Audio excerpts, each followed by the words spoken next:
Hey, what's going on, y'all? My name is Nick. Welcome back to our Let's Read of the Sympathizer, chapter 23 this time around. The final chapter of the book. Just right off the bat, I have to say I really enjoyed the ending. I really enjoyed the book in general. I thought it was great. I would definitely recommend it to a friend. Yeah, I thought it was really, really good. Some laughs, some cries. Really good stuff. I thought it was awesome. We're going to do things the way that we've been doing it for the last 22 episodes at this point. We're going to do a super bare bones summary. We'll get into a little bit of a play-by-play. And then for the deep dive this week, I want to just kind of read the last couple of paragraphs of the book. And then we'll kind of discuss the way that I read them and the way that, I kind of take in the ending. And just kind of what it means to me. So for our final time with the Sympathizer, let's get into our bare bones summary of chapter 23. The Sympathizer puts the pieces of his shattered psyche back together. Bowen and the Sympathizer finally leave the prison camp and return to a much changed Saigon. The two flee the country on a boat with 148 other refugees, with a man known only as the Navigator. So like I said, this is the final chapter of the book, the final recap that we'll be doing for the Sympathizer. We'll be doing a kind of retrospective episode after this one, so it's not the last book club meeting that we're going to have for the Sympathizer, but this is the last kind of recap that we're going to do in the same vein as all the other ones that we've done so far. So here we go. Let's get into it. The final play-by-play summary for the Sympathizer. With the conclusion of the last chapter, so too concludes the Sympathizer's re-education. And this chapter begins with the Sympathizer discussing his plans to leave Vietnam with the knowledge that there is no representation for him here. He says, "Pain ends, but knowledge does not." The Sympathizer starts to discuss the immediate events following his correct answer to Mon's question. His sobs and screams devolve, or maybe evolve, into an unyielding laughter. Mon cradles the Sympathizer's head as the laughter racks his body.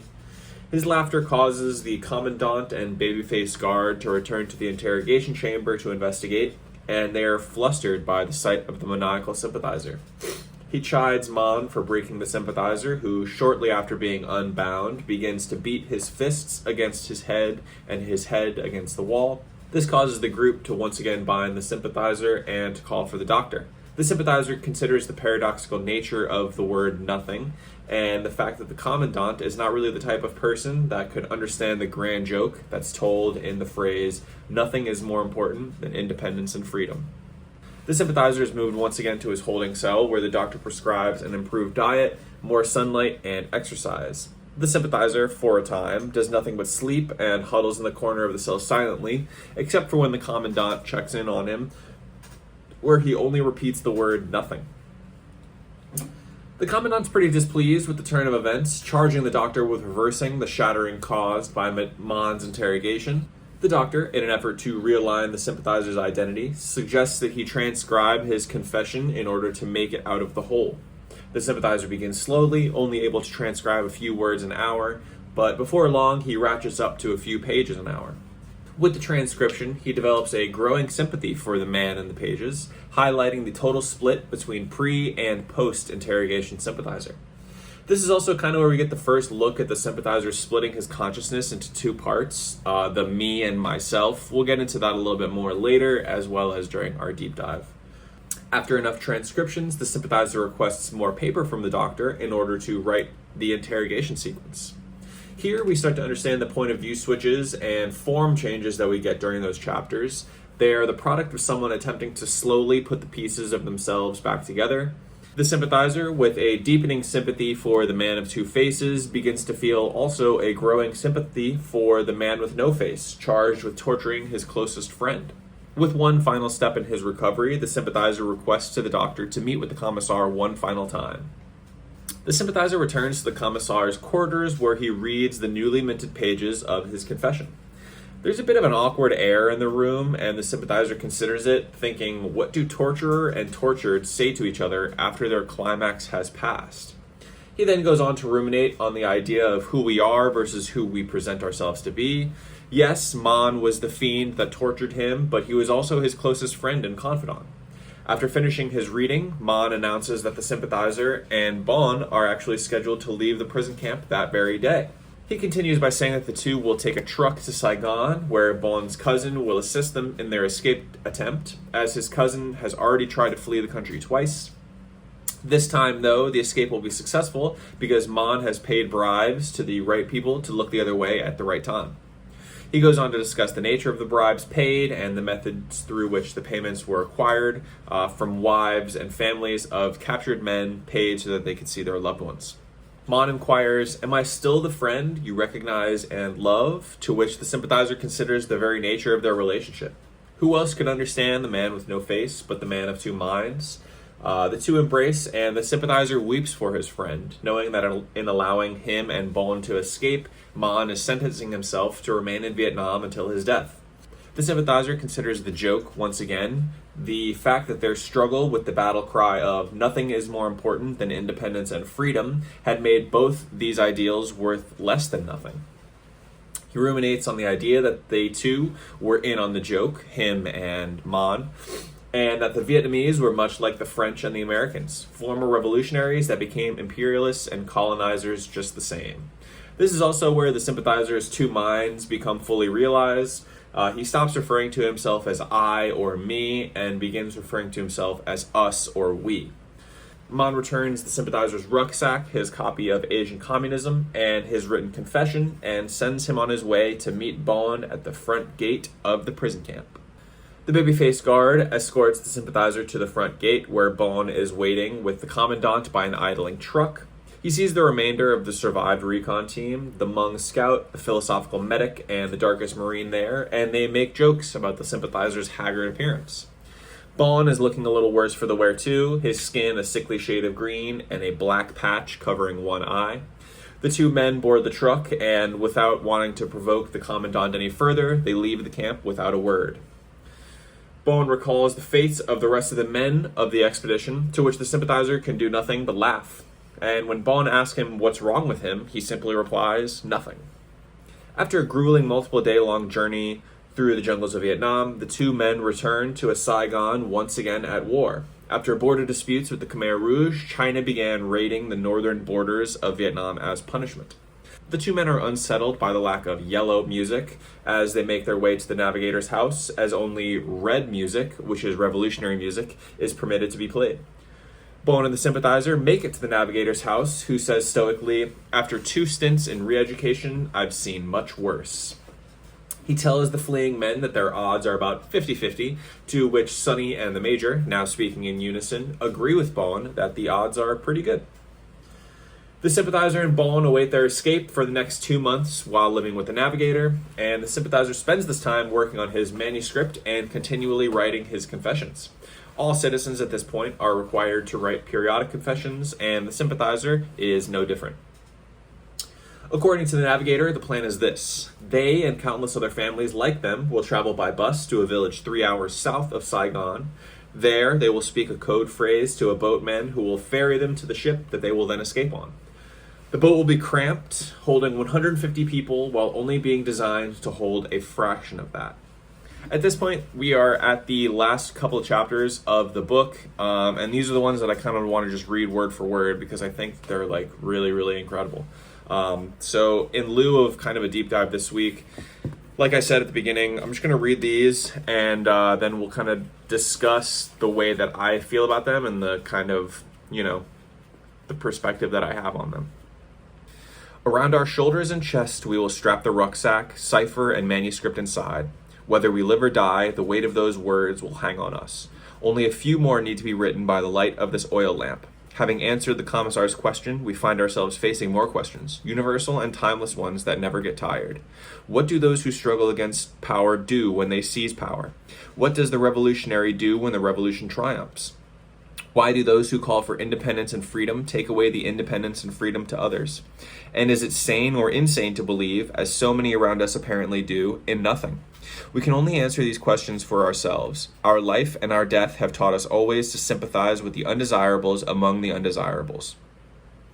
Thus, magnetized by experience, our compass continually points toward those who suffer. Even now, we think of our suffering friend, our blood brother, the commissar, the faceless man, the one who spoke the unspeakable, sleeping his morphine dream, dreaming of an eternal sleep, or perhaps dreaming of nothing. As for us, how long it had taken us to stare at nothing until we saw something. Might this be what our mothers felt? Did she look into herself and feel wonderstruck that where nothing had been, something now existed, namely us? Where was the turning point when she began wanting us rather than not wanting us, seed of a father who should not have been a father?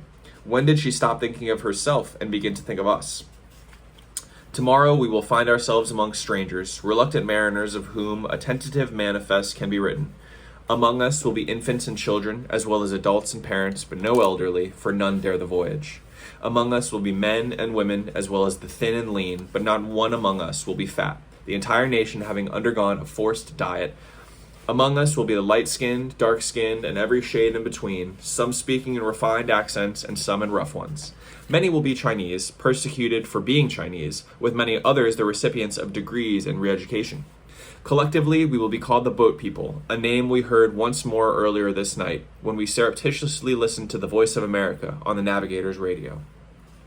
Now that we are to be counted among these boat people, their name disturbs us. It smacks of anthropological condescension, evoking some forgotten branch of the human family, some lost tribe of amphibians emerging from ocean mist crowned with seaweed. But we are not primitives, and we are not to be pitied. If and when we reach safe harbor, it will hardly be a surprise if we, in turn our backs on the unwanted, human nature being what we know of it. Yet we are not cynical. Despite it all, yes, despite everything, in the face of nothing, we still consider ourselves revolutionary. We remain that most hopeful of creatures, a revolutionary in search of a revolution, although we will not dispute being called a dreamer doped by an illusion. Soon enough we will see the scarlet sunrise on that horizon where the east is always red, but for now our view through our window is of a dark alley, the pavement barren, the curtains closed. Surely we cannot be the only ones awake, even if we are the only ones with a single lamp lit. No, we cannot be alone. Thousands more must be staring into darkness like us, gripped by scandalous thoughts, extravagant hopes, and forbidden plots. We lie in wait for the right moment and the just cause, which at this moment is simply wanting to live. And even as we write this final sentence, the sentence that will not be revised, we confess to being certain of one and only one thing. We swear to keep, on penalty of death, this one promise. We will live. Man, just really incredible stuff. Like, I know I say this all the time, but that really probably is some of the best writing in the book. It's amazing. You know, it's amazing to kind of paint the picture of the people who are fleeing a country where a revolution was successful in order to, survive. I think it's also important to kind of understand that the sympathizer is speaking from his own perspective, of course, but through his pronoun choices, he's really speaking for the plight of all the refugees at this point in history. You know, there's a certain unity and purpose that these people all have, exemplified by the segment where he discusses the various appearances and the various backgrounds of the refugees. The plight of these people is so vast that it's really incredible that they were able to make it through the struggles of the war, only to have to undergo further struggles to survive in the post-war period. Yes, the story itself is about one man, the sympathizer, but the last few paragraphs extend to the struggle experienced by all the refugees attempting to escape during this time frame. You know, I think the part where he talks about how they'll always be searching for the revolution, their hopefulness is in and of itself the kind of guiding light that they have to send them on the boats and to force them to leave the country that they fought for and they call home. I think this is also important to understand that even though, the sympathizer talks about wanting to return to Vietnam throughout all of his time in America, the last thing that he does is leave once again. There's a certain morbidness to it. You really can't get what you wish for, unfortunately, and I think that this situation kind of really helps to highlight that. I think that that's pretty much all I've got for chapter 23, and therefore all I've got for the sympathizer right now. Yeah, we'll get into a final episode where we do the kind of questions that the publisher had put on the website for the book. We'll kind of explore what they want us to kind of hone in on. Maybe we'll learn a little something new that we didn't necessarily think of during our recaps thus far. I've had a great time with this book. I've had a great time with the book club. I know I've said it a few times already. I am planning on continuing with this series. So if you've got something that you're kind of interested in checking out, definitely let me know. I've got some stuff that I'm interested in going back and rereading again. So if nothing else, we will just get into something that I choose. I appreciate you sticking around for, at this point, 23 full episodes of me talking about this book. I hope you enjoyed yourself even half as much as I enjoyed myself. I look forward to putting this one down, putting this one back on the shelf, and, looking back on it in a little while just to, as a positive experience. Thanks again for making it all the way to the end of this one, and I look forward to seeing you on the next one.